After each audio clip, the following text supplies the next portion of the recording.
Lo primero, antes de nada, necesitaría que todos y todas apagaseis, desconectaseis los micrófonos. Creo que la mayoría lo tenéis ya desconectado, precisamente para evitar ruido y para evitar que no nos entendamos. Vamos a ir arrancando ya hemos dado un poco de tiempo. Va a haber un goteo de gente que se va a ir incorporando, me imagino que durante los próximos 3-4 minutos, pero para no restar tiempo a la jornada y tampoco que no se nos vaya el tiempo, porque queremos ser bastante escrupulosos con el tiempo. Queremos que finalice la jornada en el entorno de las 12. Nos podemos ir 10 minutos más, pero no más de 10 minutos sobre las 12. Os comentaba que esto es una campaña que hemos, un planteamiento que hemos hecho de la Asociación de Industria de Madrid, que todos los jueves vamos a realizar una jornada sobre temas específicos que tienen que ver con una visión sindical del coronavirus. Hemos querido arrancar por una cuestión de prevención, que es como pues un poco lo que vamos a tener que afrontar, quien no lo haya hecho ya, en la desescalada, aunque la palabra desescalada está mal dicha porque no está recogida en la RAE, pero bueno, para que nos entendamos, la desescalada o la vuelta a la nueva normalidad que llaman, que la vamos a tener que afrontar a medida que vayamos cumpliendo fases del planteamiento que el Gobierno ha hecho y la importancia que tiene no solamente ir recuperando la actividad normal, sino hacerlo pues desde un punto de vista de seguridad y de prevención, si es que la seguridad 100% existe, ¿no? Esta primera jornada la vamos a hacer con dos compañeros del área de salud laboral de la Industria. Se van a repartir la ponencia en dos apartados diferenciados. Uno es José Pablo Santiago y Marcelo nos quiere enseñar algo. No. José Pablo Santiago y Pedro Gutiérrez son las dos personas que van a dar la jornada. Os informo que estas sesiones van a ser grabadas. Lo digo porque si alguien no quiere ser grabado, pues es el momento que abandone la charla. Y el motivo de que sean grabadas es fundamentalmente porque como hay bastante gente, un gran número de compañeros y de compañeras que no han podido acceder por la limitación precisamente de la herramienta telemática, esta charla se va a grabar, se va a colgar después en la página web y todo el mundo la va a poder visualizar a posteriori, ¿no? Para agilidad decía que los micrófonos es importante que los tengamos silenciados, veo que todos los tienen silenciados. Utilicemos el chat para hacer las preguntas que queráis hacer en cada momento, iremos recopilando las preguntas que en el chat están y si nos sobra tiempo, que espero que nos sobre algo de tiempo para el debate, pues no solamente recopilaremos las preguntas que escribáis, sino que intentaremos dar el mayor número de palabras posibles, siendo conscientes de que no vamos a llegar en 1 hora y media a todas las palabras que pidáis. Con lo cual, sin otro particular, si os parece, empezamos y le doy la palabra a Pablo Santiago. Muy bien. Buenos días a todos. Vamos a ver, vamos a situar un poquito, vamos a hacer una cronología desde el minuto cero. Empezamos el 31 de diciembre, primer caso detectado en la provincia de Wuhan, de China. En España tarda 1 mes y pico en diagnosticarse el primer caso en la isla de La Gomera el 31 de enero. El primer fallecimiento ocurre el 13 de febrero en la ciudad de Valencia, si bien no se constata que es por coronavirus hasta 20 días después, ¿no? El 9 de marzo se cierran todos los comercios como medida preventiva. Esta semana ya alcanzamos 5.930 casos diagnosticados y 123 fallecidos. Pasamos el 14 de marzo al decreto de estado de alarma dictado por el gobierno.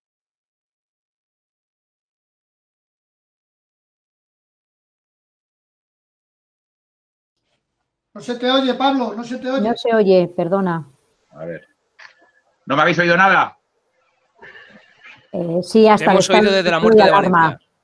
Desde la muerte de Valencia, vale. Has quedado en Valencia, sí. No, bueno, sigo. El 9 de marzo ya se proceden a cerrar en la Comunidad de Madrid todos los centros escolares y ya el día 13 de marzo, el viernes previo al decreto de estado de alarma, se constatan 5.930 casos, 123 fallecidos. Se decreta el estado de alarma el día 14. Actualmente ya rondamos los 30.000 muertos, los 270.000 casos diagnosticados y ese es el escenario que nos toca afrontar a partir de ahora para la desescalada y la vuelta a la nueva normalidad que llaman, ¿no? las herramientas que vamos a disponer van a ser las mismas que hemos dispuesto desde el 14 de marzo hasta esta fecha, van a ser las mismas desde el punto de vista preventivo, es decir, se ha profundizado, se han realizado innumerables estudios que vamos a intentar colgar de manera cronológica, protocolos, normativas, etcétera, porque se han tomado en esta etapa de tiempo un montón de medidas preventivas excepcionales, que ahora iremos relatando, etcétera, y van a servir de herramientas, ¿no? Luego Pedro definirá las fases como tal, la fase 0, la 1, etcétera, ¿no? Entonces, ¿qué escenario nos encontramos al inicio de la pandemia? Bien, aquí hay 5 o 6 ingredientes. El primero es la industria. Nos encontramos una industria incapaz de proveer de equipos de protección individual a los trabajadores en las empresas, ¿vale? El fenómeno de deslocalización, desde luego, tiene bastante que ver. Os invito a que veáis la entrevista que tiene colgada nuestro secretario general, Julián Teso, que pone el foco de atención en la industria, precisamente en el debilitamiento de la industria en nuestro país, y lo contrasta con otros países que tienen unos procesos de industrialización fuerte que han soportado muchísimo mejor esta pandemia, ¿no? Por ejemplo, Alemania, ¿no? Con cifras muy parecidas, el número de muertos ha sido muchísimo menor, ¿no?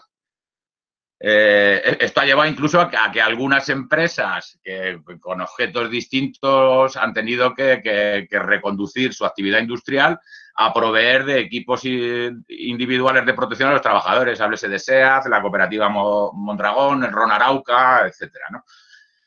Este es uno de los ingredientes, ¿vale? Otro de los ingredientes es la sanidad madrileña en especial, que es la que nos ocupa, privatizada, con una pérdida de 8.000 profesionales en los últimos años, con una capacidad en las unidades de cuidados intensivos muy limitada, y esto ha llegado incluso a conducir a que por los profesionales sanitarios se haya tenido que recurrir al triaje, es decir, a decidir quién vive y quién muere en este contexto, ¿no?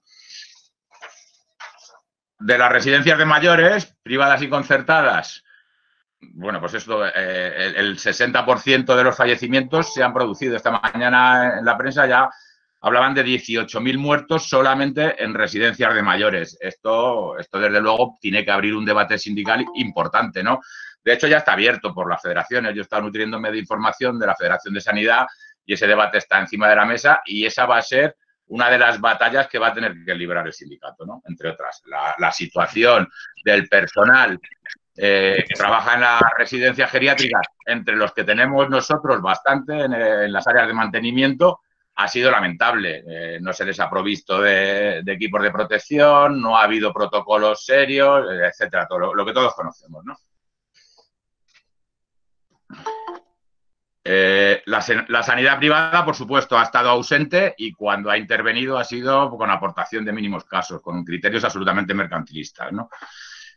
El Instituto Nacional de Seguridad e Higiene en el Trabajo viene perdiendo plantilla desde hace un montón de años. Os invito a que leáis el manifiesto del 28 de abril que ha editado nuestra federación estatal, en que incide precisamente en este aspecto. Ha dejado de ser en este momento un organismo científico-técnico y no ha pesado como debería haber pesado en esta crisis, ¿no? Otro actor en esta pandemia, los servicios de prevención. Yo ya me remito a diciembre de 2014, cuando el gobierno de Mariano Rajoy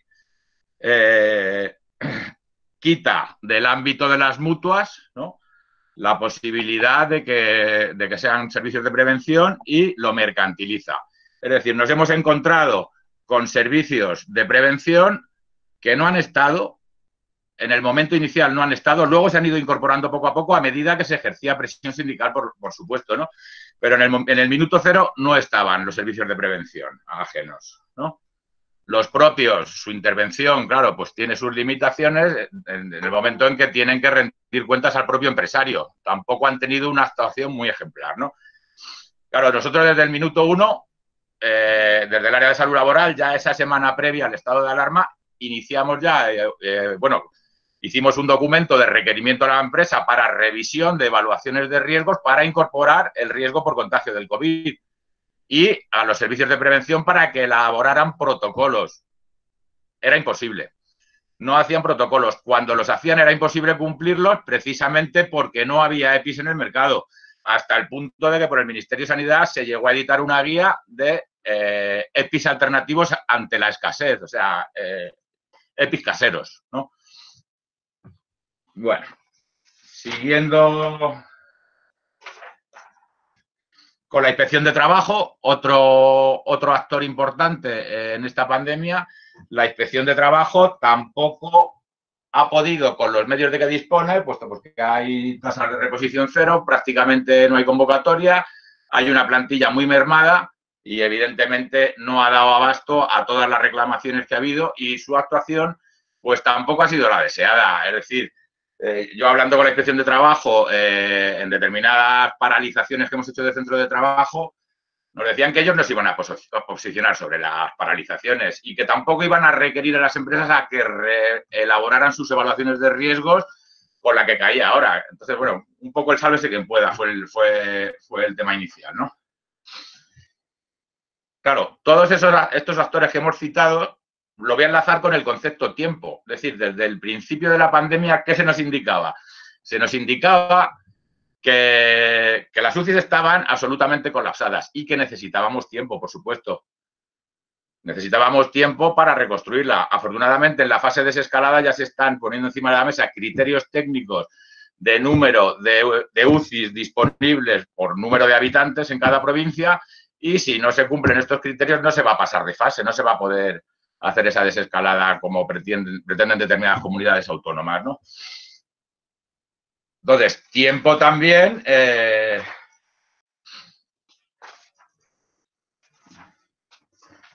la reconstrucción de los servicios de prevención, en la reconstrucción de la inspección de trabajo. Este va a ser el día a día y esto va a derivar en que tenemos que ejercer una acción sindical y una presión importante para que todos estos mecanismos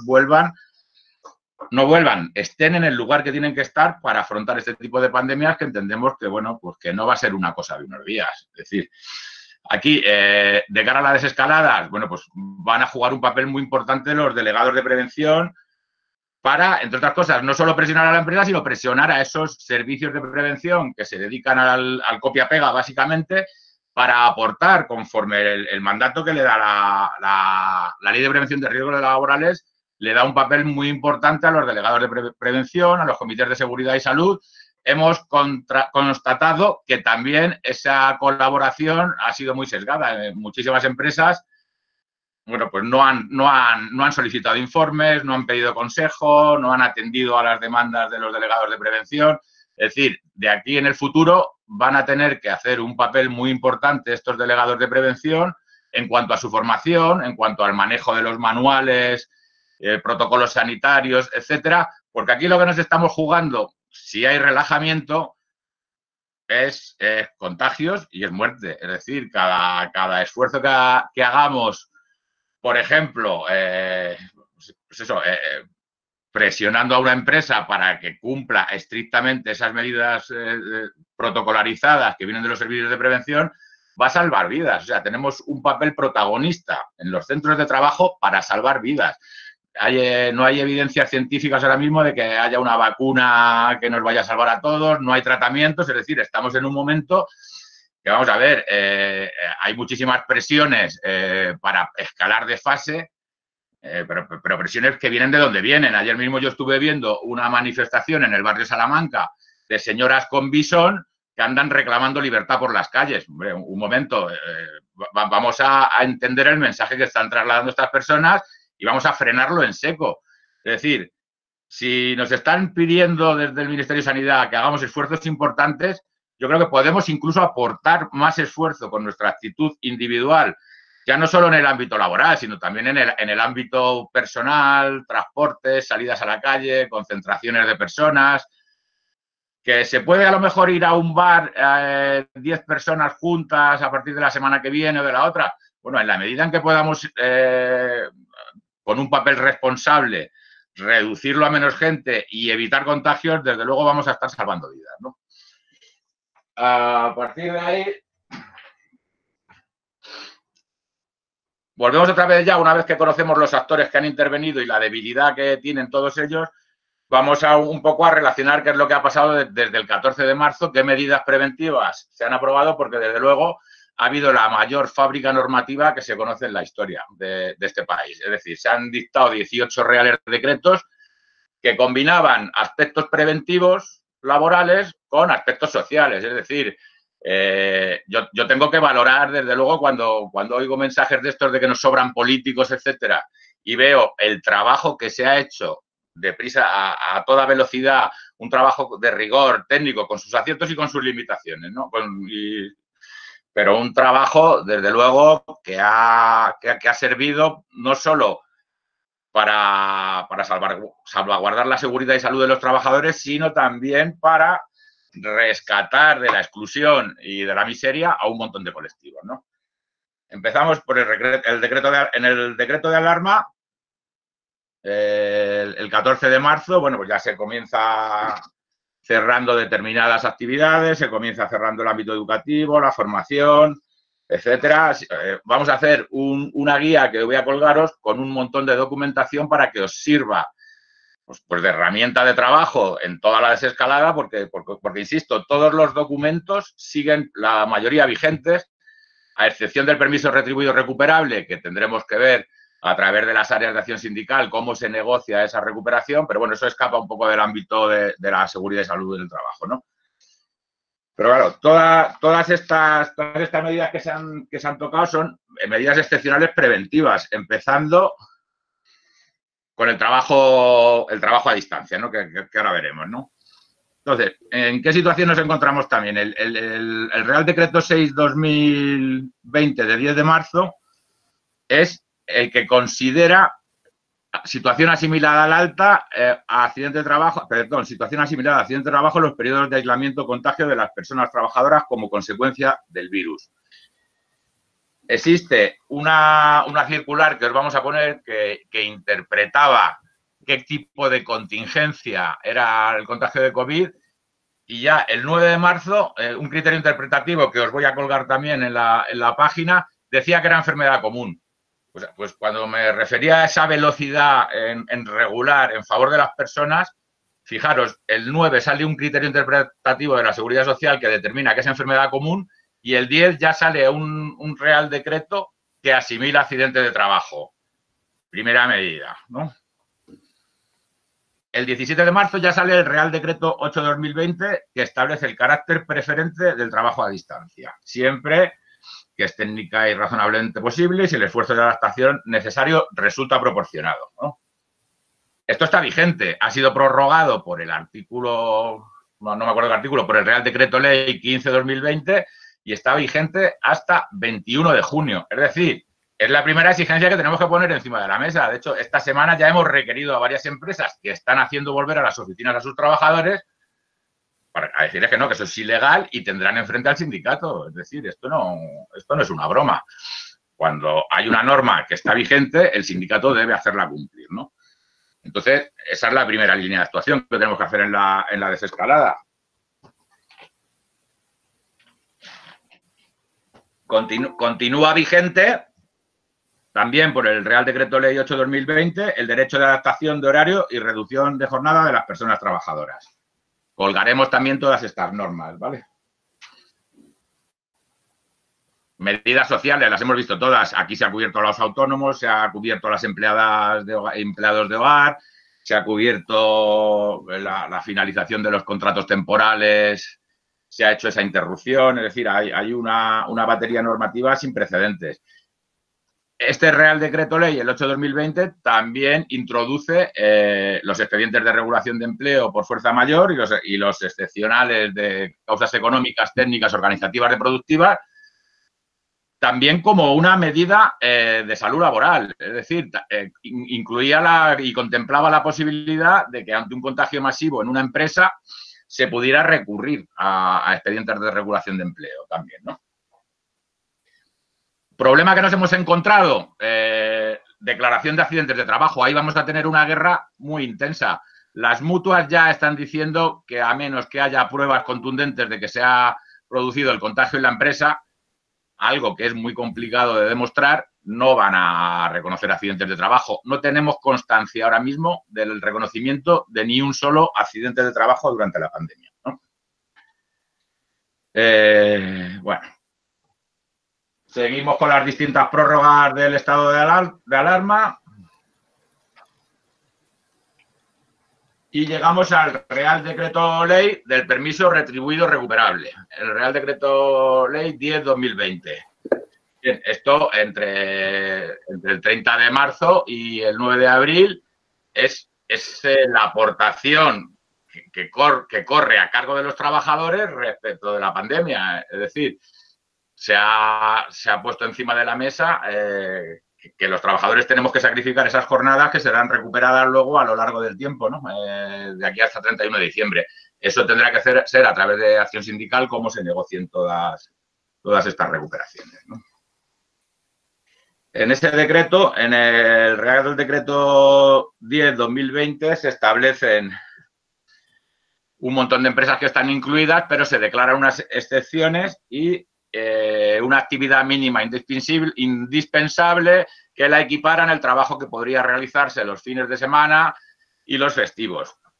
Aquí hubo muchos problemas porque la mayoría de las empresas empezaron a partir de que hubo una interpretación del Ministerio de Industria que incluía actividades de exportación y de importación, se produjo una masiva apertura de empresas.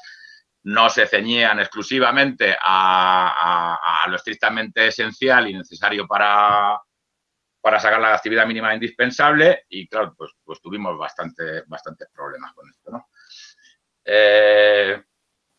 ¿Qué mecanismos hemos utilizado? Bueno, hemos utilizado el artículo 21 de la Ley de Prevención de Riesgos Laborales en varias industrias importantes, con unos resultados dispares. Es decir, vuelvo a lo que decía de la Inspección de Trabajo. La Inspección de Trabajo en el minuto 1 dijo que no se iba a mojar con las paralizaciones de los centros de trabajo. Entonces, en algún caso, la Inspección de Trabajo derivó a la autoridad autonómica, a la Consejería de Empleo de la Comunidad de Madrid. Claro, yo cuando ya en una gran empresa derivan al gobierno de Partido Popular, Ciudadanos y PP, ya está, ya hemos perdido. Van a revocar no van a aceptar esta paralización. Pues no, todo lo contrario. Tenemos una resolución de la Autoridad Laboral madrileña que ha ratificado esa paralización. Es una resolución bastante interesante que podremos presentar una vez que quitemos los nombres, etcétera, y privacidad. Entonces, es un mecanismo que va a seguir vigente durante toda la escalada y del que tenemos que tirar, sí o sí. Es decir, lo que no podemos permitir es que no se cumplan las normas de seguridad. Ya no cabe las excusas de que no hay EPIs. El mercado está ya abasteciendo de EPIs. No como querríamos, por supuesto, pero no se puede decir que no haya mascarillas quirúrgicas porque hay innumerables páginas web desde las que se pueden pedir y llegan. En el propio Carrefour, que nos hicieron ayer una consulta, unos trabajadores de logística que les están dando 2 mascarillas a la semana cuando tienen en los propios stand mascarillas a la venta al público. Es decir, vamos a tener que hacer una vigilancia muy importante de EPIs. Trabajar, sí, por supuesto, pero de manera segura, 100%.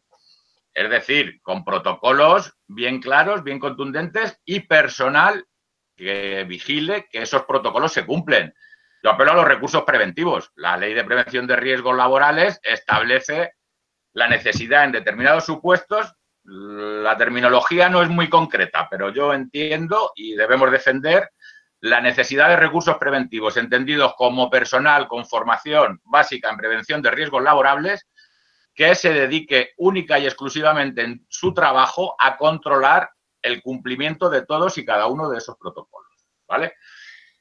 Especial protección a los trabajadores especialmente sensibles. Antes decía que las residencias de ancianos se han cobrado el 60% de los fallecidos. Claro, pero es que los trabajadores especialmente sensibles en caso de contagio tienen muchas posibilidades de desarrollar complicaciones graves durante esta pandemia. Entonces, ¿qué están haciendo los servicios de prevención? Bueno, pues en muchos casos, sin tan siquiera hacer una visita al centro de trabajo, certifican que existe un puesto alternativo exento de riesgos. No podemos permitir esto. Esos trabajadores van en transporte público, la mayoría, y esa es una buena vía para reivindicar en esta desescalada. Es decir, no, usted no me va a librar del contagio que se me pueda producir in itinere desde mi domicilio al centro de trabajo y viceversa. Y luego, pues hombre, de momento, mientras no se desarrollen más esos protocolos, no haya ya un aprendizaje y un entrenamiento en su control, etcétera, tenemos que volcarnos en proteger a estas personas porque el riesgo que tienen es muy importante, ¿vale? Hemos conocido aquí términos nuevos, terminología nueva, contactos estrechos, contactos casuales, etcétera. Eso lo vamos a desarrollar todo bien. Ahora no vamos a profundizar porque tampoco tenemos mucho tiempo. Y bueno, lo que nos espera en resumen, no sé cuánto tiempo llevo ya, si tengo que ir acabando, es eso, una labor absoluta de vigilancia, de presión, tanto contra la empresa como contra los servicios de prevención para que realicen su trabajo como tiene que hacer y articular todos y cada uno de los mecanismos necesarios de control y vigilancia para que se cumplan las medidas de prevención. Y, por supuesto, todos y cada uno de los delegados de prevención van a tener que hacer un esfuerzo formativo importantísimo porque digerir esta batería de documentos, protocolos, etcétera, y hacerlos cumplir va a exigir un esfuerzo desmesurado. Yo no sé si la ley de prevención de riesgos está preparada o tendríamos también que presionar para que haya más delegados de prevención en este contexto en el que estamos viviendo para poder hacer esa labor de vigilancia y de control. Y Pablo, bueno, ahora las fases ya las va explicando Pedro. te iba a decir precisamente que el tiempo se nos va corriendo y es importante que vayamos cerrando. No sé si, no te quería cortar, ¿eh? No sé si habías terminado. No, ya finalizo, ya finalizo. Vale. Ahora le vamos a dar la palabra a Pedro. Antes de darle la palabra a Pedro, veo que ya en el chat hay gente que está haciendo preguntas. Si os parece, termina la exposición Pedro Gutiérrez en el tema de las fases y un poco ya aterrizando en la parte, digamos, más práctica, lo que es la desescalada en los centros de trabajo. Luego recojo un poco las preguntas y formulo y sitúo algunas de las cuestiones que a mí sí me gustaría que aclararais.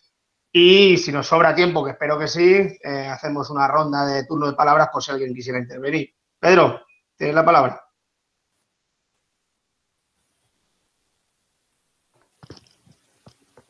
Pedro, el micrófono. Ahora. Buenos días a todos. Vamos a ver. Voy a intentar ser breve para que podamos hacer más preguntas. Lo que sí que quiero que tenemos que tener claro que cuando estamos hablando de salud laboral, la gente de salud laboral, los delegados de prevención, una de las cosas más importantes que tienen que hacer es identificar y eliminar el riesgo. Estamos ante un riesgo biológico, ¿vale? La única manera que tenemos de eliminar el riesgo es por una vacuna. No tenemos vacuna. Y la inmunidad de rebaño tampoco, porque tenemos que tener al 60% de la población que haya pasado el virus. Como consecuencia, a nivel de salud laboral lo que tenemos que empezar es a tener un plan de acción, un procedimiento de prevención que tome medidas técnicas, organizativas, a ser posible de carácter colectivo, y luego, pues finalmente, la de los EPIs, que es la protección individual. A nivel de salud laboral, el término de desescalada se puede entender siempre y cuando sea que la desescalada es un plan de acción para tomar medidas de prevención que nos permitan tener controlado el riesgo, ¿vale? Es decir, en todo trabajo hacemos planes de acción y tomamos medidas preventivas. Es decir, un trabajo en altura tiene el riesgo de caída. Para eso tú formas a la gente, le pones un arnés, pones líneas de vida, andamios, etcétera. Aquí estamos ante un riesgo biológico. Los compañeros que trabajan en laboratorios o en sanidad están más acostumbrados a convivir con este tipo de riesgo, pero la mayoría de nosotros no, ¿vale? Es decir, nosotros en las empresas, sobre todo en las de carácter industrial, nuestros riesgos son más de carácter mecánico, eléctrico, de males posturales, sobreesfuerzos, pero no hemos tenido que convivir con un riesgo invisible como este, ¿no? Por lo tanto, lo que tenemos que tener es un plan de acción. Por lo tanto, el plan de acción, si lo hablamos con la desescalada, lo podemos ver. Ahora, lo que no es factible a nivel de salud laboral es la palabra relajamiento. En salud laboral, cuando hay relajamiento, hay accidente. Y, señores, un accidente aquí es un contagio, con todas las consecuencias que tienen, tanto para el trabajador como para su entorno. Por tanto, ahí es donde tenemos que ser más estrictos, ¿no? Coincido con Pablo, que es donde tenemos que empezar los delegados de prevención a tener plan de acción para poder continuar con estas cosas. Antes de ir a hablar de las fases, quiero tener claro lo que es el origen de todo esto, es el confinamiento. Que ha habido confinamiento, pero para algunos, ¿vale? Porque el confinamiento, los declarados esenciales, servicios esenciales, han estado trabajando durante todo el procedimiento de confinamiento. Ha sido lo más complicado, porque estos trabajadores, sin tener ni idea, los delegados de prevención, los servicios médicos de seguridad y salud, la propia dirección de la empresa, se han tenido que ir tomando decisiones pues muy complejas, ¿vale? Todas ellas amparadas en riesgo grave inminente, ¿vale? El riesgo grave inminente no supone en sí paralizar la actividad, que también, pero supone también, y esto lo podéis ver en el artículo 4, 14, 21 y 44 de la Ley de Prevención, esto supone también que se tienen que tomar decisiones y medidas para prevenir ese riesgo. Algunas veces parándose la actividad, como esta decisión la tomó el Gobierno. La decisión de parar la actividad de una manera global la hizo el Gobierno con el confinamiento. ¿Por qué? Porque había un riesgo ya no solo en el ambiente laboral, sino en el ambiente social, y paraliza la actividad. Las empresas que tuvieron que mantener con el riesgo inminente y grave su actividad, pues tuvieron que tomar medidas de carácter individual, los EPIs. Como bien ha comentado Pablo, con un serio problema. No había ni mascarillas ni guantes en el mercado. Luego se han tomado medidas de carácter colectivo. Y aquí se ha sido muy creativo y se ha ido poco a poco con el tiempo ajustando estas medidas. ¿Vale? Medidas como incrementar la limpieza en las zonas comunes, en los pomos de las puertas, en los vestuarios, en las taquillas, quitar zonas comunes. Por ejemplo, en muchas empresas hay zonas de descanso, pues con una máquina de café y un par de taburetes para que la gente pueda interrumpir su actividad. Pues en muchas empresas esto se ha bloqueado. Se han hecho turnos para el comedor, en las mesas de 4 del comedor se han puesto 2 personas, se han hecho pasillos de acceso para que los trabajadores que entran de un turno pasen por un lado y los que salen pasen por otro. Es decir, en esto mucha gente ha sido creativa. Hay una guía que también ha publicado el Instituto de Seguridad y Salud en el Trabajo. Luego, cuando acabe la exposición y se hagan las preguntas, a lo mejor, si no me lío con la herramienta esta, os puedo poner alguna imagen de estas cosas que os estoy contando, ¿vale? Luego se han tomado medidas organizativas, ¿vale? En las organizativas, una medida estrella ha sido el teletrabajo. Hemos pasado de haber discrepancias en la empresa con el teletrabajo, porque teletrabajo los lunes y los viernes no, ahora hemos hecho teletrabajo completo, ¿vale? Yo creo que aquí habrá que, por parte del sindicato, tanto en cuestiones de salud laboral, también el Instituto de Seguridad y Salud del Trabajo ha publicado algunos panfletos. Hay que hacer un esfuerzo, ¿vale? Es decir, esto nos ha pillado un poco a traspiés. No todos los trabajadores han hecho teletrabajo de una manera normalizada, ¿vale? Luego también, pues en las organizativas se hacen, lo que he dicho yo, turnos, zonas de tránsito, etcétera. Y luego también ha habido una cuestión que dice el apartado B del riesgo grave inminente, que es en el que supuesto de que algún trabajador pueda abandonar su puesto de trabajo o se le niegue el acceso, ¿vale? Esto se nos ha ocurrido con trabajadores que tenían síntomas. Empresas han dicho, oye, si tienes síntomas te quedas en tu casa, ¿vale? Empresas que han dicho, oye, si tú tienes alguien de tu entorno familiar o conviviente contigo que tiene el COVID, tú no puedes acceder, tienes que hacer la cuarentena de 15 días y demás. Y luego lo que ha comentado Pablo, en un principio los especialmente sensibles se tomó la decisión de que se les diera la baja, ¿vale? Quiero deciros que los especialmente sensibles, según el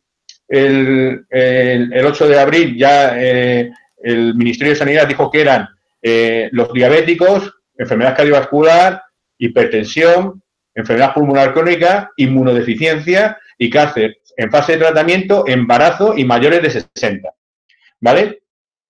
En principio, si tú tenías una de estas características, te daban la baja. A partir del 8 de abril se dijo que los servicios de vigilancia, los servicios médicos de vigilancia y salud, son los que tienen que evaluar cuál es el estado del trabajador, tomar medidas preventivas para garantizar su seguridad y salud, y en el caso de que no pudieran ser tomadas, tiene que elevar un informe para entregarlo al médico de cabecera, y el médico de cabecera es el que tiene que gestionar la baja, ¿vale? Esto con respecto a lo que ha sido el tema del confinamiento y el impacto que ha tenido a nosotros organizativamente. Coincido con Pablo. Estamos yendo un poco a matacaballo los delegados de prevención y todas las empresas, pero es que realmente es que ni los servicios médicos tienen claro todavía cómo funciona esto, ¿vale? Entonces, esta situación nos lleva a que estemos todos descolocados. Y ahora que voy a hablar de las fases, pues deciros que entre las presiones políticas, entre las presiones empresariales, etcétera, etcétera, el tema de las fases, el gobierno lo que ha hecho es un esquema general, va soltando información y en función de lo que recibe, pues va reorganizándose. Más luego las presiones políticas que todos hemos visto, por ejemplo, con el PNV, pues dice, oye, yo te doy los votos, pero me tienes que dejar gestionar, en vez de por provincias, por sectores. Los catalanes igual, oye, yo quiero, en vez de unidades sanitarias, no interprovinciales o de otro tipo. Entonces, todo esto hace que la aplicación de las fases vaya a ser y siga siendo muy compleja. En la información que os pasaremos o que colgaremos a futuro, vienen los criterios con los que los técnicos, una vez que reciben la información de las comunidades autónomas, toman las decisiones para pasar de la fase 0 a la 1, a la 2 y a la 3. Y una vez que se acaba la fase 3, entramos en la nueva normalidad, que el término se las trae, ¿vale? Lo de nueva normalidad, pues no sé, esto ¿a qué se le puede llamar normalidad? Cuando la gente está considerando que el relajamiento es volver a su situación de antes del estado de alarma, o sea, antes del 14 de marzo. O vimos la última semana, que fue un poco caótica, pues pongamos que a 1 de marzo. La realidad que tenemos a 1 de marzo, con la que tendremos cuando se acabe, vayamos a la nueva normalidad, es totalmente distinta. Tenemos que seguir conviviendo con un virus, ¿vale? Y no tenemos todavía las capacidades ni sanitarias suficientes como para abordar otra vez un repunte salvaje. Entonces, veréis que en la información que colgaremos, en el anexo 1, para poder tomar la decisión de cambio de fase, se pide información epidemiológica, capacidad sanitaria, que es aquí donde hablan el número de camas, UCIs, etcétera, información sobre movilidad y luego indicadores socioeconómicos. Y con todo esto, los técnicos le dicen al Ministerio de Sanidad qué provincias, regiones, comunidades autónomas pueden pasar de fase, ¿vale? La fase 0, que es la que todavía disfrutamos los de la Comunidad de Madrid, pero no solo por la negligencia de la Comunidad de Madrid, sino porque es que esto no es un examen. Aquí no hay que, no venimos, es decir, aquí tú tienes que tener una cantidad de personas dadas de altas, una cantidad de personas contagiadas y una cantidad de personas muertas a lo largo del periodo para que ellos analicen si es posible cambiar de fase. El problema que estamos viendo es que el relajamiento de la fase 0 pues ha dejado mucho que desear, ¿vale? En la fase 0 es cuando empezaron en principio a ir soltando la válvula para que la gente pudiera, primero los niños a salir a pasear, luego ya en este país para mí que las empresas deportivas han debido hacer negocio porque la gente ha confundido salir a dar un paseo con hacer deporte. Que sí, que aquí hay gente que hace deporte y que sale a correr, pero la mayoría de la gente no. De hecho, salió una nota en un Twitter de una enfermera que decía que en la primera semana en que se dejó salir a la gente a pasear, algunos se dedicaron a correr y tuvieron anginas de pecho, ¿vale? Porque la gente no está acostumbrada a decir que lo que puede hacer es pasear. Y luego el tema de que parece ser que tenemos que salir todos a la misma hora como si fuéramos unos ovejos. Bueno, pues todo esto hará que complique también el tema de cambio de fase. Entonces, en la fase 0, doblegada la curva por debajo del 0 del 0,5, 0,6, es cuando ya empezaba a mirar a la fase 1. La fase 1, para algunos, inició el 9 de mayo, ¿vale? Es una apertura parcial de actividades. Además de abrirse ya las franjas para que la gente pueda moverse, está que el comercio con cita previa, pues te puede dar, los restaurantes y las cafeterías te pueden dar cosas para comer. Está el tema de habilitar las terrazas con un número de personas, el tema de actividades agrarias en famosos huertos, las actividades de los deportistas, ¿vale?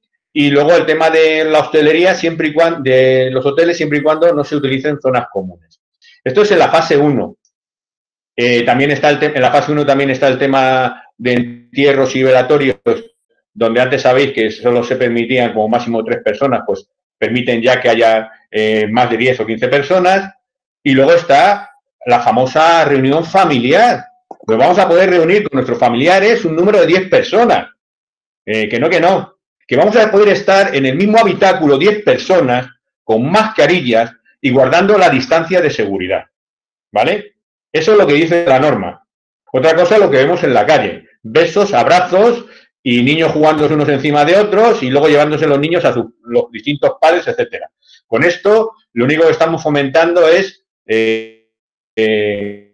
pues que el tema de las fases al final se alargue. Hay una guía donde está resumido el tema de las fases. Yo, en función de cómo vaya luego la conversación, intentaré colgarlas para que las veáis, ¿vale? De una manera, mientras se hacen las preguntas y toda esta historia. Con respecto a la fase 2, que es la fase intermedia, o la fase 3, solo puedo deciros que sigue siendo lo mismo. En función de los criterios, tanto clínicos como socioeconómicos y de movilidad, se irán abriendo para dar más, limitar más posibilidades de convivencia común, pues de apertura de teatros, de cines, de grandes superficies, etcétera. De viajar dentro de la provincia, que esto incluso ha generado cierta polémica, porque en el País Vasco, por ejemplo, aquí sí que se ha permitido moverse entre provincias. En Andalucía acabo de leer una noticia que en principio habían hablado de que el personal en fase 1 pudiera moverse, pero han visto que hay riesgo de que el personal vaya a la playa y se genere otro repunte de contagio. Entonces, claro, todo lo que sea abrir la espita, ese famoso relajamiento, si la gente no es consciente de lo que está haciendo, yo creo que el 80% del personal es consciente, pero el problema que tenemos con ese 20% es que lo puede joder todo, si no mantiene estas medidas, ¿vale? Entonces, esto ocurrirá en la fase 2 y 3. No puedo decir qué es lo que va a pasar, porque es que en la fase 1 se tomaron unos criterios, si os acordáis, el famoso porcentaje del 30% en cafeterías y demás, y como hubo mucha presión del sector hostelero, ya se ha hablado de que a dónde vamos, que el 50%.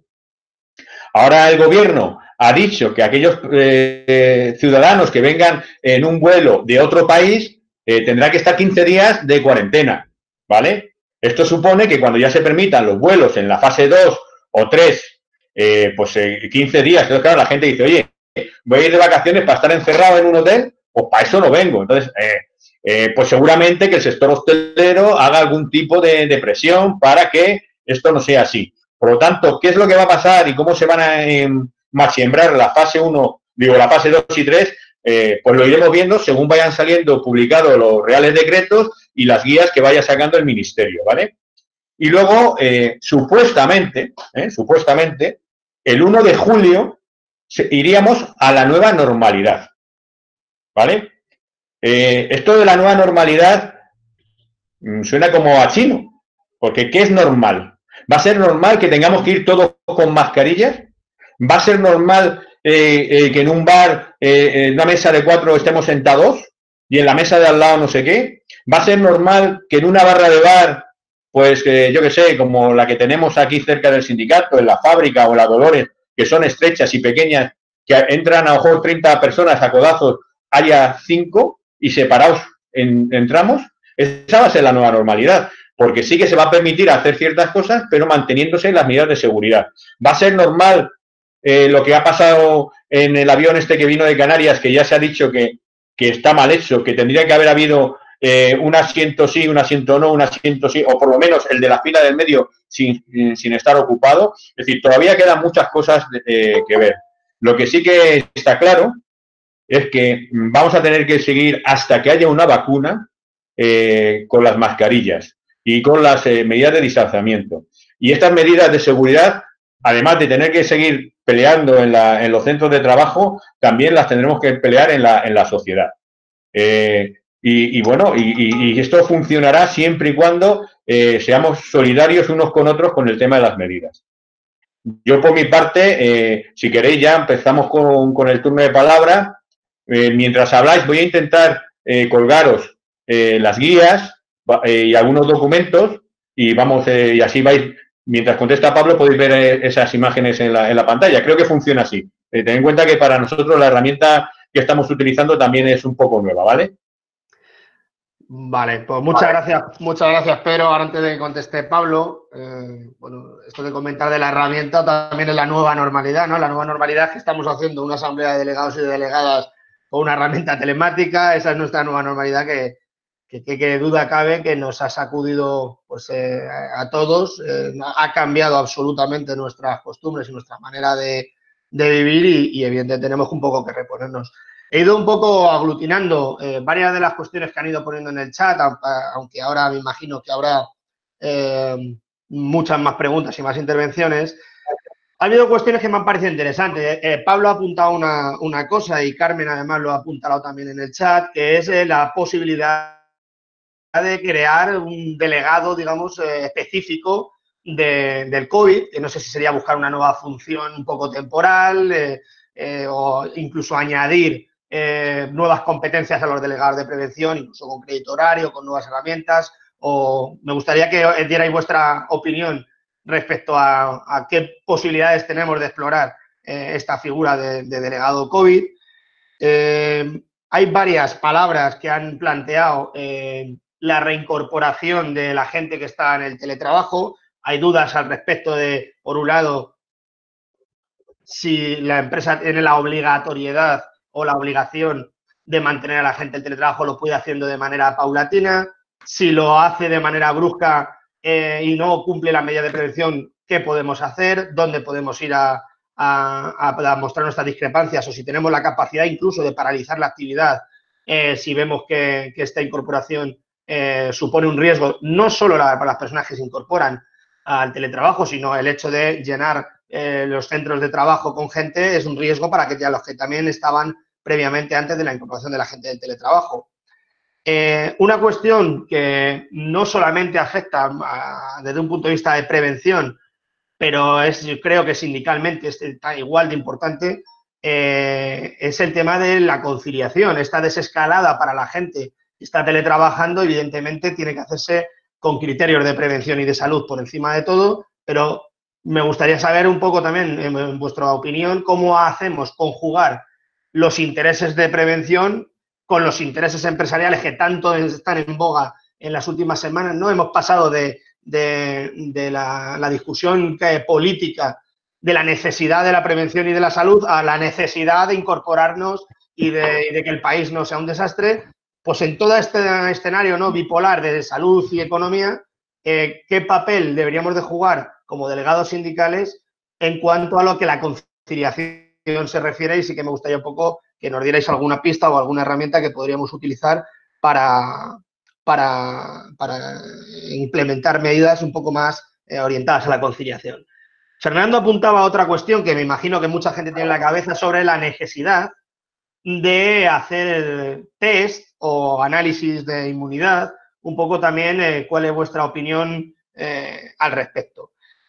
Y un poco por concluir este primer bloque de palabras, que me imagino que ahora habrá bastantes más, pero por concluir y hacerlo, si os parece, por bloques, por concluir, me gustaría también un poco apuntar una cuestión que ha puesto Pedro, un poco en el esfuerzo del teletrabajo, ¿no?, que el sindicato debería de realizar. Yo creo que este sindicato ha apostado con mayor o menor éxito siempre por el teletrabajo. Creo que prácticamente en todas las plataformas de negociación, tanto de los ámbitos de empresa como los ámbitos sectoriales, el teletrabajo es una de nuestras demandas. Incluso hemos llegado a regular en algunos convenios el teletrabajo, pero lo que sí que de verdad, y es innegable, va a cambiar absolutamente este concepto en negociaciones futuras, ha sido la pandemia. Yo creo que la pandemia lo que ha venido, como bien apuntaba Pedro, es a cambiar de un plumazo la concepción empresarial de que el teletrabajo no era posible. Yo creo que eso nos ha situado en un escenario de negociación, creo que más benevolente, pero a la vez, desde un punto de vista de prevención, creo que es absolutamente necesario que se regule, porque ahora mismo no estamos viviendo el teletrabajo, estamos sobreviviendo al teletrabajo. Estamos en una situación en la que evidentemente no es la óptima, no es la ideal, no está regulada y ahí sí que tenemos una necesidad imperiosa y el sindicato va a poner todos los recursos que estén a su alcance para que el teletrabajo quede regulado. Si os parece, repartiros las preguntas que os he lanzado entre los dos y mientras voy recopilando más palabras que vayan entrando por el chat.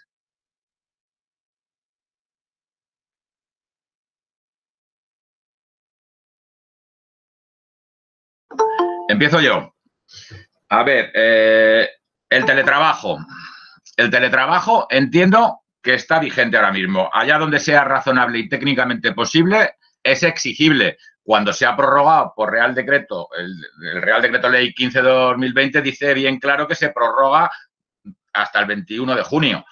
Es decir, es exigible en la medida en que yo haya estado teletrabajando durante todo este tiempo porque sea técnicamente posible, es exigible. Yo he enviado esta misma semana 2 cartas de requerimiento a 2 empresas que pretendían abrir la actividad para los trabajadores de oficina y anda marcha atrás.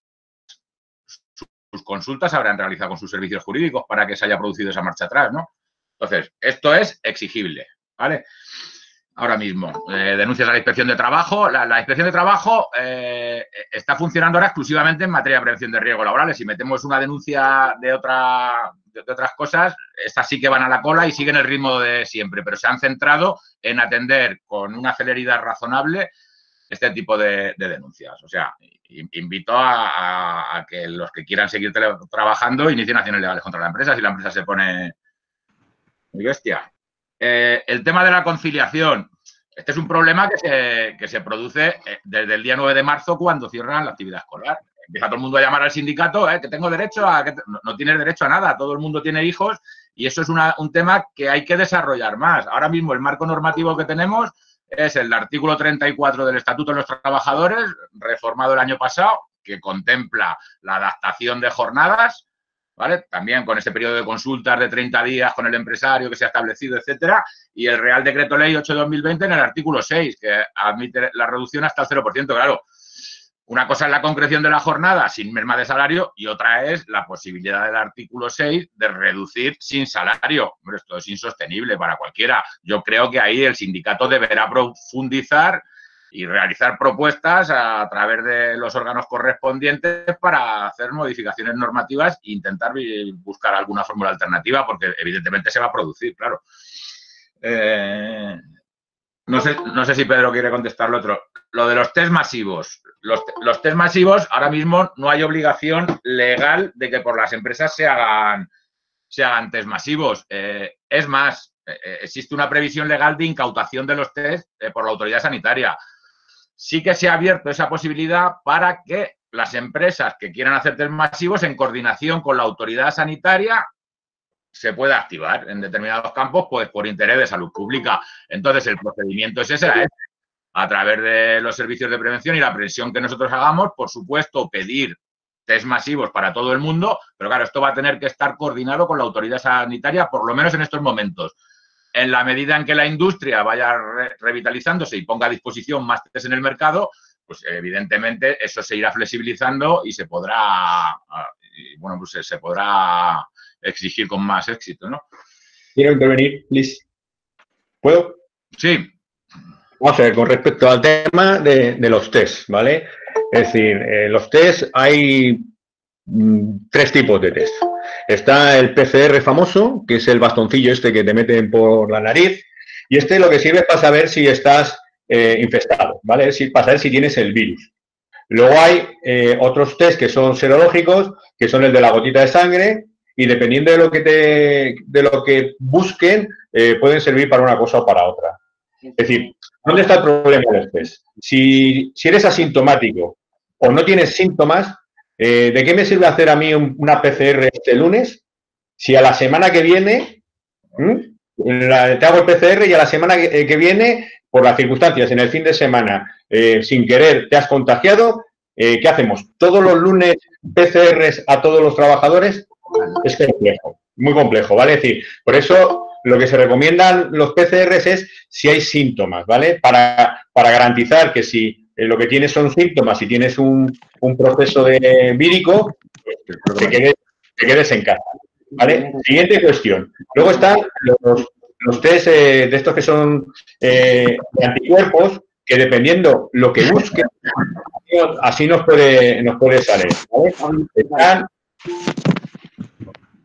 Están los que leen la IgM, que esto es lo que detectan es si tienes anticuerpos y si estás en un proceso de unos 10 días anteriores a la finalización de los síntomas del virus, pues también lo detectan. Y luego están los IgG, que eso lo que te dice es que has pasado la enfermedad y que tienes anticuerpos. Pero ahora hay otro problema. Científicamente no se ha demostrado que tener anticuerpos te haga inmune al virus. Es decir, ahora mismo los médicos tienen más preguntas que respuestas, ¿vale? Por lo tanto, los test, oye, pues si hay una cuestión, si al final se demuestra que la gente que ha pasado el COVID tiene anticuerpos y eso nos supone hacer una barrera también o organizar el trabajo para que los trabajadores con anticuerpos, con los que no tienen enfermedad, ir mezclándolo de una manera científica para evitar posibilidades de contagio, pues para eso puede servir, ¿vale? Pero los test no tienen más finalidad que esa. Luego, otra cosa, delegados COVID. Mira, yo soy de la opinión de que los delegados de salud laboral tienen una formación que les debe de permitir tener la capacidad de poder hacer el trabajo con cualquier tipo de riesgo, ¿vale? Es decir, estamos ante un riesgo que es biológico, que posiblemente a lo mejor en su carrera profesional no lo han visto. Bueno, pues lo que hay que hacer es formarles cómo se tiene que solucionar un riesgo de carácter biológico, ¿vale? Es decir, formación e información. ¿Quién tiene que dar esta formación e información? Hombre, pues ante una cosa tan compleja y tan específica, pues nosotros lo que podamos, con las dificultades que tenemos, porque estamos como estamos, con videoconferencias, no estamos tampoco muy acostumbrados a manejarnos, y luego a través de los servicios de vigilancia de la salud de la empresa. En los servicios médicos de vigilancia de la salud, pues debían de explicar a los delegados de prevención y a las direcciones de las empresas qué es un virus, cómo funciona y cuáles son las medidas y por qué, ¿vale? Y con eso, pues hacer un plan de acción y un seguimiento de este riesgo, que es un riesgo igual que cualquier otro. Lo único que hay que tener conocimiento, ¿vale? Es decir, estamos acostumbrados pues a lo que he comentado, al trabajo en altura, lugares confinados, una máquina que hay que ponerle puertas, que te puedes quedar atrapado y demás. Bueno, pues ahora tenemos un riesgo, igual que el riesgo eléctrico es un riesgo invisible, nadie ve los electrones y se puede quedar electrocutado, pues aquí hay un riesgo de un contagio con un virus. Bueno, pues al final, como delegado de prevención, lo que hay que formar a la gente. Oye, formar un delegado COVID, pues yo es que no lo veo. Es decir, yo creo que lo que hay que formar son los delegados de prevención y la colaboración del resto de los delegados de los comités de empresa, que parece que como hay 3 delegados de prevención o 2 delegados de prevención, los otros 6 o 7 dicen, ¿a mí qué me estás contando? Pues hombre, no. Es decir, cuando la salud laboral es un tema de todos los delegados de prevención, ¿vale? Esa es mi opinión. Y creo que con esto ya hemos contestado a todas, ¿no? Yo añado un poco, yo insisto. Queda la incorporación. Insisto en los recursos preventivos, es decir, allá donde se pueda exigir como medida provisional, yo creo que es muy interesante. No hace falta que sea delegado un recurso preventivo, puede ser cualquier trabajador. Esto, por supuesto, va a tener resistencias por parte de la empresa, que no le gusta tener a un trabajador que no produce y hay que pagarle. Pero bueno, yo creo que la batalla provisionalmente va por ahí, entre que se puede conseguir o no. Vale, una cosa respecto a la pregunta que ha hecho Edu sobre la incorporación al trabajo, ¿vale? Incluso aparte de lo que es el teletrabajo. Vamos a ver. Una empresa, los que han estado en servicios esenciales no, porque estos han hecho las cosas sobre la marcha y a matacaballo, ¿vale? Estos ya más o menos tienen solucionado el problema porque llevan un mes tomando medidas de seguridad y peleando con el tema del... Bueno, 2 meses, perdona, 2 meses. ¿Vale? Entonces, hay una cuestión. Señores, pues si hay que iniciar la actividad, reúnanse los delegados de prevención con los servicios de vigilancia de la salud, con el servicio médico y con la empresa. Y hagan una cosa que se llama plan de acción. Un plan de acción es evaluar los riesgos, en este caso que son los riesgos de contacto, y tomar medidas técnicas y organizativas para que la gente se pueda incorporar con medidas de seguridad. Esto si se hace con una petición por escrito a la dirección de la empresa, y si la dirección de la empresa decide que pasa y que no va a tomar ningún tipo de medida, que no genera esa reunión, pues nos queda con esa solicitud y con una propuesta sindical ir a la inspección de trabajo y denunciar a la inspección de trabajo porque la empresa no toma medidas o no ha notificado, ni consultado, ni informado a los delegados de prevención de cuáles son las medidas que se van a tomar para evitar este riesgo, porque no lo podemos eliminar, ¿vale? Ya lo he dicho al principio de mi intervención. La única manera de eliminar este riesgo es con la vacuna. Mientras tanto, tendremos que convivir con él. Y la manera de convivir es con un plan de acción de medidas de seguridad, que se tienen que acordar con los delegados de prevención, con los servicios de vigilancia de la salud, con el servicio médico y con la dirección de la empresa. Y si no hay esto, y si no hay un plan de acción, y si no hay una serie de medidas, pues los delegados lo que tienen que hacer es ponerlo en conocimiento de la inspección de trabajo. Y, hombre, y si ven que es una cosa que se desmadra, pues nos vamos al artículo 14 y 21, que es el riesgo inminente, y miramos la paralización de la actividad. Aunque ya comenta Pablo que eso es complicado. ¿Vale? Yo, por aclarar, he dicho recurso preventivo cualquier trabajador, añado con formación básica en prevención de riesgos, que he dicho antes, no vaya a haber malos entendidos, ¿vale? Están preguntando también por el teletrabajo y la posibilidad de exigir dinero a las empresas. Esto tendrá que ser un tema de acción sindical que valore, por supuesto. Está uno poniendo a su disposición su línea de internet, su ordenador, su wifi, etcétera. Esto tendrá una cuantificación económica que habrá que negociar, pero eso lo dejamos para la de acción sindical. Habrá que desarrollar también una evaluación de riesgos, profundizar, porque ahora lo único que tenemos disponible es la autoevaluación que hemos desarrollado todo, pero eso tiene sus carencias, eso está sometido a lo que te diga el trabajador. ¿Te lo crees o no te lo crees? No sé cómo se podría articular eso, pero desde luego también va a tener que haber un debate en torno a la evaluación de riesgos laborales en teletrabajo. Pues muy bien, pues muchas gracias, Pablo. Pedro, si os parece, abro un segundo bloque de cuestiones, que hay bastantes y hay una palabra pedida, con lo cual, como solamente hay una, aprovecho y después de hacer yo una serie de preguntas que me gustaría trasladaros, pues le doy la palabra a Carolina, que la ha pedido. Bueno, primero, como me pasas la pelota de acción sindical, del tema de la compensación por el teletrabajo, un poco en la línea que planteaba antes, ¿no? Creo que estamos sobreviviendo al teletrabajo, lo cual quiere decir que es necesario abordar una negociación en cuanto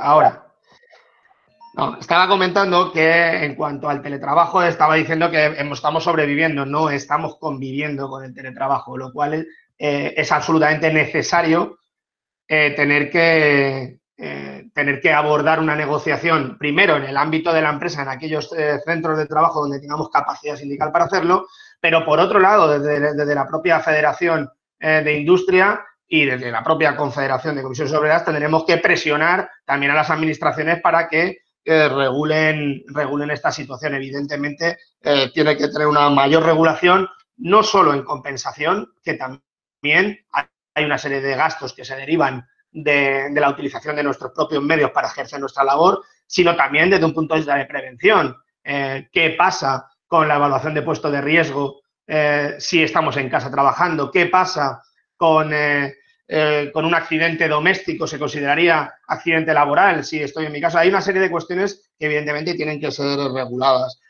Otra de las preguntas que están haciendo en diferentes líneas es la utilización de mascarillas. Así que me gustaría saber vuestra opinión al respecto sobre si la necesidad o la obligación de utilizar mascarillas y según en qué trabajo, según en qué distancias y qué tipo de mascarillas. Se ha hablado mucho que si la FFP2 es la mejor, porque aunque es la intermedia en cuanto a gama, es la que permite, digamos, que no haya transmisión en ninguna de las dos direcciones y, por tanto, parece ser que es la más óptima, porque parece que por debajo de la FFP2 me protejo yo, pero no protejo al resto y viceversa, ¿no? Ahí, en varias de vuestras respuestas habéis hecho alusión a los servicios de prevención. Yo aquí quiero añadir una cuestión más antes de darle paso a Carolina. Los servicios de prevención, vaya por delante, que deben de hacer su trabajo, para eso se les paga, para eso están, y creo que es nuestra labor denunciar la absoluta omisión de sus funciones que han hecho en una gran cantidad de centros de trabajo. Para quien no lo sepa, tengo que trasladaros que hay servicios de prevención que han realizado ERTEs durante esta situación. Realizar un ERTE, un servicio de prevención, en un momento en el que es más necesario que nunca, desde mi punto de vista es una auténtica aberración, una dejación de funciones. Y ha recaído en las costillas y en las espaldas de los delegados y las delegadas de prevención de las empresas, de los sindicalistas de las empresas, precisamente la labor de la prevención de todos los compañeros que han tenido que ejercer sus funciones presencialmente. Yo creo que aquí no solamente hay que pedir que los servicios de prevención sean los que pongan en marcha las medidas y que los avalen con sus firmas, sino que yo creo que les tenemos que pedir una mayor implicación, al margen de que exploremos otras vías como la de formación para los delegados en materia biológica o un propio delegado COVID para esta situación, o los recursos preventivos que comentaba Pablo. Si os parece, le doy la palabra a Carolina, que haga su intervención, y después de Carolina, Pablo y Pedro, contestáis a lo que yo he dicho más lo que plantee Carolina. Carolina.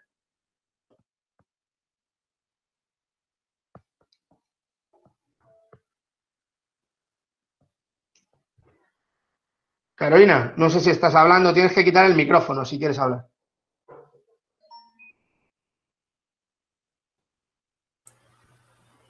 Hola, soy Mari Carmen.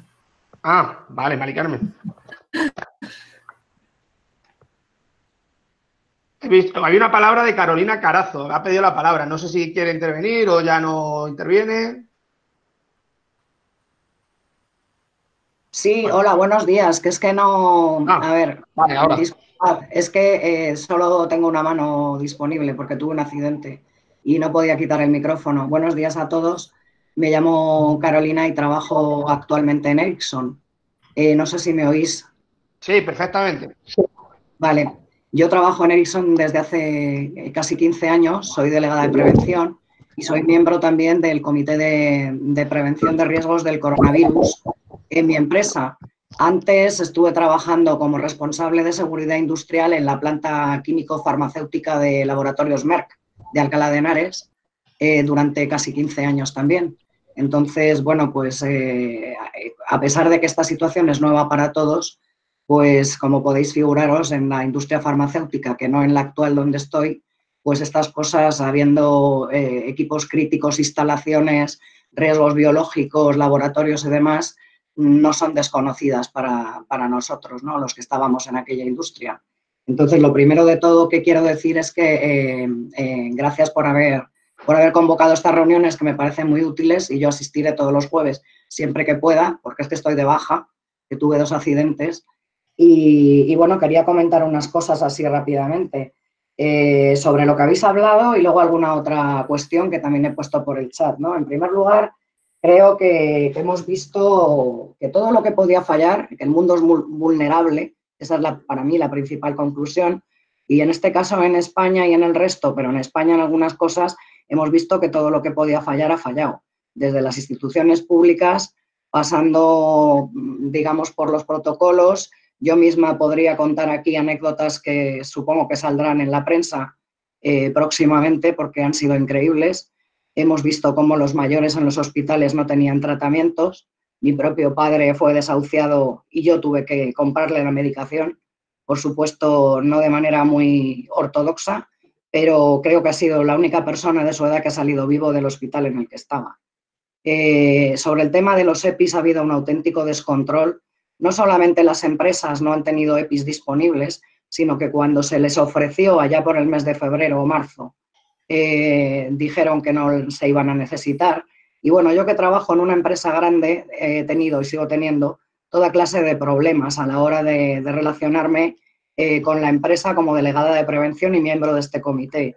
Podría comentaros que ayer, miércoles, nos reunimos todos los miércoles con la empresa y los 5 delegados de prevención del edificio principal del cuartel general les hemos enviado un documento con exactamente 38 medidas sin las cuales no consideramos que la vuelta al trabajo al edificio, porque nosotros hacemos teletrabajo desde hace muchos años, la mayoría, yo en concreto, pero hay otros que no. Tenemos instaladores de campo que por narices ahora están instalando el 5G, como sabéis, y tienen que estar en campo. Pero sin esas medidas de control que hemos puesto ahí, que van desde controles de ingeniería en equipos críticos hasta protocolos médicos, hasta nuevas evaluaciones de riesgos de personal sensible, hasta nuevas medidas también sobre los EPIs y otras informaciones, etcétera, etcétera, nosotros, los 5 delegados, no vamos a tragar. No vamos a tragar en el aspecto de que si no se implementan medidas de desinfectación, por ejemplo, en los sistemas de ventilación, de aire acondicionado, etcétera, etcétera, torres de refrigeración, que son equipos críticos porque intervienen en la posible transmisibilidad, y además está aprobado ya que este virus tiene uno de los índices de transmisibilidad más altos conocidos, nosotros no vamos a estar de acuerdo con esa vuelta al trabajo a las oficinas.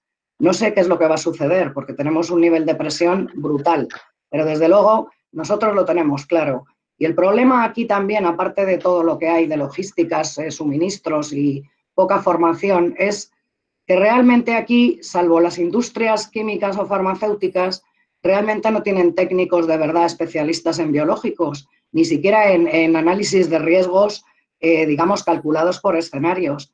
Los análisis de riesgos tradicionales que hacen ad hoc, las mutuas y demás, no contemplan los... Carolina, sí te pediría concreción por no comernos la respuesta después, porque nos quedamos sin tiempo para la respuesta. O sea, vale. sí te agradecería que concretaras un poco. Vale, lo que quiero concretar es que de nada vale en las medidas de control que se está planteando incluso por el Ministerio si no hay controles de ingeniería. Y eso pasa por controlar los sistemas de ventilación de cualquier edificio, sea privado o público, por campañas de desinfectación con ozono y otras cosas que hay y que se utilizan en las industrias hace más de 30 años y en otros países, y otra serie de medidas. Referente a la legislación, no hace ninguna falta ningún delegado COVID-19. Ya se ha publicado hace 2 meses una adenda a la Ley de Prevención de Riesgos que da capacidad legal total para que los delegados de prevención, si consideran que no se reúnen las medidas de seguridad pertinentes en un sitio de trabajo,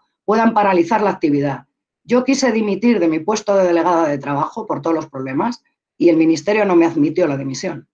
Bueno, tengo que decir que es que, bueno, conozco allí a alguna persona de hace 30 años casi. Pero vaya, que los delegados de prevención ahora tenemos que dar el do de pecho, nadie se puede escaquear. Tenemos un problema muy gordo que es el de las consecuencias de a ver qué van a hacer con nosotros luego, pero ante todo debemos de pensar en la seguridad y en la salud, porque de nada nos sirve mantener un trabajo si nos vamos al hoyo y todos los demás. Así que yo desde luego lo tengo claro, pero creo que hace falta mucha formación que hoy día ni siquiera hay. Y en este sentido la formación y prevención. Nosotros vamos a hacer test de PCR, unos especiales que hay. ¿Por qué? Porque no queremos que haya gente en la oficina contaminando los sistemas de ventilación en un edificio que tiene 1000 personas y que luego vayan y sigan contaminando al resto. También vamos a poner otras medidas de control, pero tiene que ser algo global, no valen medidas aisladas. Y esto es muy importante. Así que nada más, todo esto son mis consideraciones y desde luego... Pues muchas gracias, Carolina. Y sobre que se van a incautar los test, hay muchísimas empresas privadas ahora que por 80 euros hacen los test.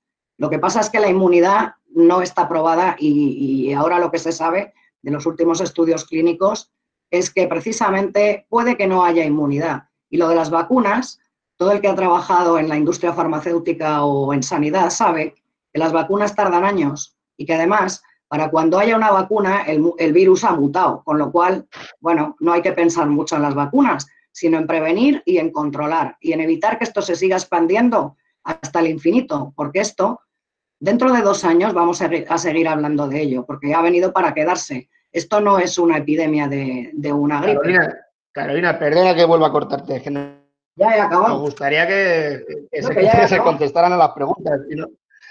Vale.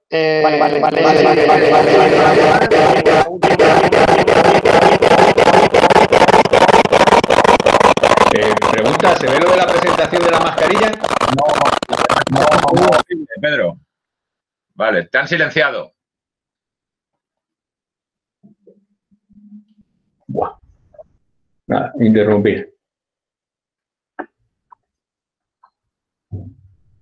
Pedro, te han silenciado. Tienes que explicarlo. Si pones la diapositiva, no se te escucha. No, es que he puesto una presentación de lo de la mascarilla, pero no sé, hace una cosa rara. No sé si volver a intentarlo o lo explicamos de palabra. Explícalo de palabra. Vale, vamos a ver. Con respecto a la mascarilla, hay una que no es un EPI, que es la típica mascarilla que es así como una especie de bozal, que esa no sirve prácticamente para nada, que esa la llaman mascarillas higiénicas, ¿vale? Y luego está la mascarilla quirúrgica. La mascarilla quirúrgica es la que hemos estado viendo todos los días, esta que es de color azul, que lleva una especie de pleje en la parte de arriba de la nariz y que te cubre los costados y la parte de abajo de la papada, ¿vale? ¿Cuánto dura una mascarilla de estas? Pues hay que mirarse en la información que te da el fabricante. Lo que sí que se recomienda es que no utilizarla más de 4 horas. Y luego, otra cuestión, si se moja o tal, no vale para nada.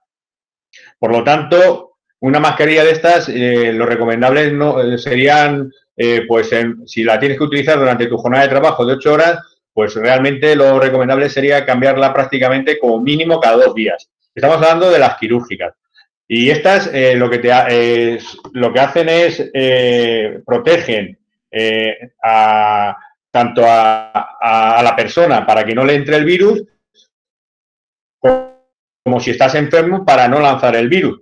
Yo con respecto a la compañera que habla anteriormente, no lo puedo decir con garantía científica porque no lo soy, pero sí que lo que he escuchado es que la transmisión del virus es por partículas de la saliva, es decir, no es un virus gaseoso. Por lo tanto, el tema de que llevan de filtrado los sistemas de aire acondicionado y demás deberían de permitir que no haya transmisión. Luego está el tiempo que tarda este virus en suspensión en los ambientes, dependiendo de la humedad, la contaminación y demás. Parece ser que también hay un estudio que dice que debido a la gran contaminación que ha habido en las ciudades, con tanta partícula en suspensión, ha facilitado el contagio, ¿vale? Pero estamos hablando de que es un contagio que es a través de lo que son las mucosas por la saliva que proyectamos cuando hablamos, estornudamos o tosemos. Por lo tanto, hay cierta discrepancia en algunos sitios con respecto a que el aire acondicionado o los sistemas centralizados de aire acondicionado puedan transmitir el virus, ¿vale? Lo estoy diciendo sin tener una certeza científica, solamente lo que he leído, ¿vale? Y lo que se ha comentado en algunos medios. Que la transmisión por supuesto, que el virus lo puedes coger en cualquier espacio. Si yo estoy aquí hablando, mi saliva se proyecta sobre el teclado del ordenador y mañana o dentro de unos minutos alguien toca este ordenador y su mano luego toca sus mucosas, o sea, sus labios, su nariz o sus ojos, haremos entrar al virus, porque esas son las vías de entrada del virus, ¿vale? Esto es lo que comentan lo que se comenta. Y luego está, para terminar, la otro tipo de mascarilla, que es la que está utilizando el personal hospitalario. También hay que leerse cuáles son las características de cada mascarilla. Cada mascarilla tiene un tiempo de utilización y demás. Hay algunas que en lo que es en la parte de la boquilla, si se pone oscura, es una especie de testigo para que la cambies, ¿vale? Pero realmente a nosotros, a los trabajadores y a los ciudadanos, la que nos viene bien y es la que debemos de utilizar es la quirúrgica. ¿Qué es lo que se está recomendando? En espacios abiertos, en la calle, salvo que vayas haciendo el canelo o haya mucha gente, porque salgas a la hora del paseo, pues se recomienda el uso de la mascarilla. Ahora, si tú estás en un espacio abierto donde no hay mucha gente, pues un parque o en el campo, pues no es necesario la mascarilla, porque la mascarilla lo que protege es de la saliva en suspensión aérea que te van dejando los que están a tu alrededor, o en el caso de que tú lleves la mascarilla, que si estás contaminado o contagiado, deberías de llevarla puesta y no deberías salir de casa, ¿vale? Pues entonces lo que evita es que tu saliva se proyecte, ¿vale? Por eso hablan de que la mascarilla debe cerrar bien la parte de arriba de la nariz, la parte de abajo de la papada y los carrillos, que debe estar bien puesta. Es decir, las mascarillas no son para ponérselas ni en la frente, ni en la papada, ni para llevarlas con la nariz fuera de la protección. He visto a gente con la mascarilla puesta aquí, en los labios para abajo. Señor, si usted aspira saliva en suspensión, se está infectando por las vías nasales. ¿Para qué coño lleva mascarilla? Por eso también los enfermeros llevan gafas y pantallas, porque otra posibilidad de infección es que la saliva te entre por la vía de los ojos, ¿vale? Por eso se está hablando de todas estas historias. Por lo tanto, resumiendo, para nosotros como trabajadores y como ciudadanos, la mascarilla quirúrgica es la que vale. ¿Cuánto dura? Hombre, yo entiendo que en más de 2 días no la debía llevar nadie, y sobre todo si la llevas 8 horas en el centro de trabajo. Y si se empapa o se moja, hay que tirarla y coger una nueva. No más. Pablo, no sé si quieres añadir algo más. Hombre, estamos recomendando menos horas de uso, una quirúrgica 4 horas, máximo 5. Eso es lo que estamos presionando a las empresas, independientemente de lo que sean las recomendaciones. Y me temo que va a ser obligatorio en determinados ámbitos de salida, transportes públicos, etcétera. No recomendable. Recomendable, yo creo que no, que va a ser obligatorio, ¿no? A ver, están preguntando por los contactos aquí a través del... No sé si me vas a hacer un resumen o contesto directamente. No, contesta porque ya después de tu intervención le voy a dar paso a Julián para que cierre un poco el acto y terminamos. Sí. Bueno, pues a 2 preguntas voy a contestar. Están preguntando la prioridad de permanencia de los delegados de prevención en caso de los ERTES. Desgraciadamente, el legislador, esto lo ha contemplado en el artículo 68 del Estatuto de los Trabajadores, de los delegados en general, de los comités de empresa y delegados de personal, y se ha hecho una referencia exclusivamente a ERTES por causas económicas y tecnológicas. Tengo una resolución de hace 2 días de la Inspección de Trabajo de una empresa en que nos dice que no hay obligación legal al interpretar este artículo. Pues claro, estamos en ERTES de fuerza mayor, causas productivas y organizativas mayormente, pero no económicas y tecnológicas. Yo no sé si fue una deficiencia del legislador o qué, pero por supuesto que Comisiones Obreras va a tener que hacer presión para que esto suceda, porque nos hemos encontrado empresas en las que han afectado a todos los delegados de prevención y a medida que han ido rescatando, no los han rescatado a estos. Y en algunos casos los han afectado al ERTE como consecuencia de todas las visitas que han estado realizando y todos los requerimientos preventivos que han realizado las empresas, ¿no? Entonces, esto es un problema que hay un debate que habrá que darle vuelta. Vamos a analizar detenidamente la resolución de la Inspección de Trabajo de esta semana y a ver cómo podemos abordarlo, el tema. Un pequeño matiz a lo que decía antes Eduardo de los servicios de prevención y los ERTES. También han creado una página web tipo Rastreator a ver cuál es el servicio de prevención más barato para la empresa. Esto ya es el colmo de la mercantilización de estos servicios, ¿no? Preguntan los trabajadores por la participación de los delegados de prevención. Es muy contundente. La Ley de Prevención de Riesgos Laborales, en el artículo 36, establece claramente cuáles son estas competencias y facultades: de colaborar con la dirección de la empresa en la mejora de la acción preventiva, promover y fomentar cooperación de los trabajadores en ejecución de la normativa, ser consultados con carácter previo a su ejecución acerca de decisiones. Es decir, esto efectivamente, como decía el compañero, ha brillado por su ausencia. Aquí han pasado olímpicamente, no digo en todas las empresas, lógicamente ha habido muchas empresas que sí que han cumplido con esto, pero sí que se nos han dado situaciones de incumplimientos flagrantes, o sea, ni consulta ni nada, todo impuesto. Esto hay que corregirlo, evidentemente, y hay que accionar contra estas empresas. Los contactos, evidentemente no nos van a dar la baja a toda una plantilla porque haya un confirmado en el centro de trabajo. En su momento, cuando había contagios masivos, al principio se ha previsto la afectación a ERTES de toda la plantilla por contagios masivos y tal. El caso que pregunta, un contacto casual con caso posible, probable o confirmado, me remito a la guía del Ministerio de Sanidad, ¿no? Continuará con la actividad laboral normal y se realizará vigilancia pasiva de aparición de síntomas. Contacto estrecho, con caso posible, probable o confirmado. Se retirará a la persona trabajadora y realizará cuarentena domiciliaria durante 14 días con vigilancia activa de los síntomas. Se valorará la realización a los 7 días de una prueba de laboratorio. Todo esto en coordinación con los servicios de prevención, lógicamente, y con la autoridad sanitaria, con los teléfonos que cada comunidad dispone para la comunicación de estos casos. Y vamos, la respuesta es no vamos a irnos todos de baja porque haya un caso confirmado, no, se aislará ese caso y se actuará en consecuencia conforme a los criterios de sanidad. Ya está. Gracias, Pablo. Julián, no sé si estás por ahí, que querías pedir la palabra también. Julián Teso. Hola, buenos días. ¿Se me oye, Eduardo? Perfectamente. Vale, gracias. Buenos días a todas y a todos. Lo primero, pediros un poco de disculpas porque me he incorporado a última hora al taller, a la asamblea.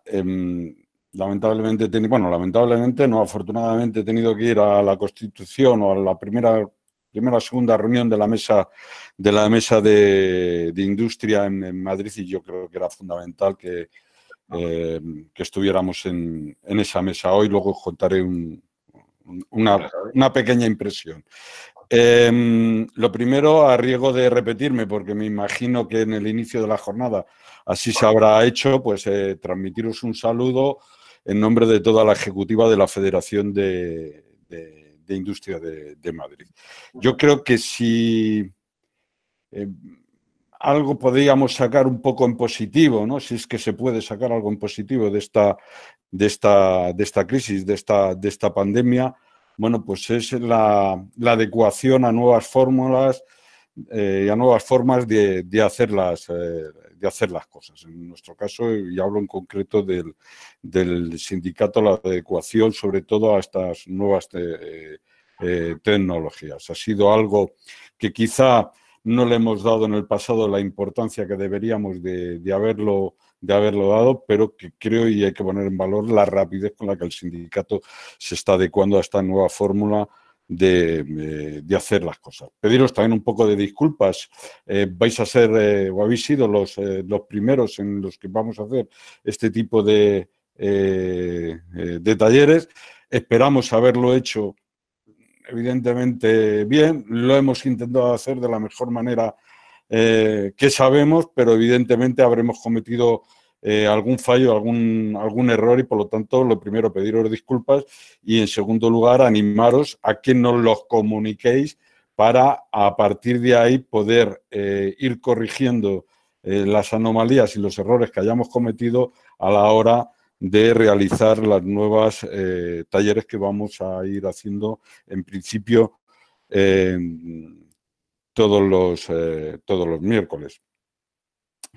Yo insistiendo en lo mismo, yo creo que estas nuevas fórmulas lo que hacen es poner en valor la necesidad organizativa y organizada del propio sindicato. También deciros que estos cursos, igual que los que hacemos de manera presencial, los hacemos única y exclusivamente con recursos propios del sindicato, ¿no? Nosotros no recibimos ningún tipo de subvención ni ningún tipo de ingreso para poder realizar este curso, única y exclusivamente con recursos propios del sindicato, pero también con la colaboración desinteresada de muchos compañeros y compañeras de distintas secciones sindicales. Y para ello es primordial para nosotros, ¿no? la afiliación, ¿no? Seguimos insistiendo como una herramienta fundamental para poder organizarnos en los centros de trabajo y para poder llevar a efecto todas estas iniciativas. Por lo tanto, quiero terminar mi intervención haciéndoos partícipes de la importancia que tiene en estos momentos para nosotros el tema afiliativo. Evidentemente, y no lo voy a negar, en el tema de recursos para poder hacer este tipo de iniciativas, pero sobre todo y fundamentalmente en la parte correspondiente a la organizativa, porque no se nos puede olvidar que nuestra principal función, la función principal del sindicato, es la de organización a los trabajadores en los distintos centros de trabajo. Por lo tanto, animaros a llevar el sindicato en vuestros centros de trabajo a todos vuestros compañeros y compañeras, animaros a aquellos que estéis hoy aquí, que no estéis afiliados al sindicato, a compartir con nosotros esa organicidad y esta organización, y daros las gracias a todos y a todas por vuestra presencia. Por mi parte, nada más. Yo creo que damos por cerrada. Gracias, Julián. Gracias, Julián. Pues simplemente antes de despedirnos, daros las gracias por participar, deciros que todos los jueves habrá una jornada, todas las semanas os llegará una convocatoria de cada uno de los talleres que vamos a ir montando. La semana que viene es sobre permiso retribuido recuperable, que es una de las figuras que se han constituido durante el COVID. Y a partir de aquí, pues eso, es decir, que cada taller intentaremos ser escrupulosos con el tiempo para que podáis organizaros, con lo cual ser escrupulosos también con la puntualidad a la hora de incorporaros a las sesiones. Si no te lo puedo recordar, pues muchas gracias a los ponentes, muchas gracias a todos los asistentes y espero vernos en la siguiente. Un abrazo. Gracias. Muchísimas gracias. Hasta luego, chicos. Gracias por todo. Gracias, Luismi. Gracias a vosotros. Gracias. Adiós, buenos días. Muchas gracias.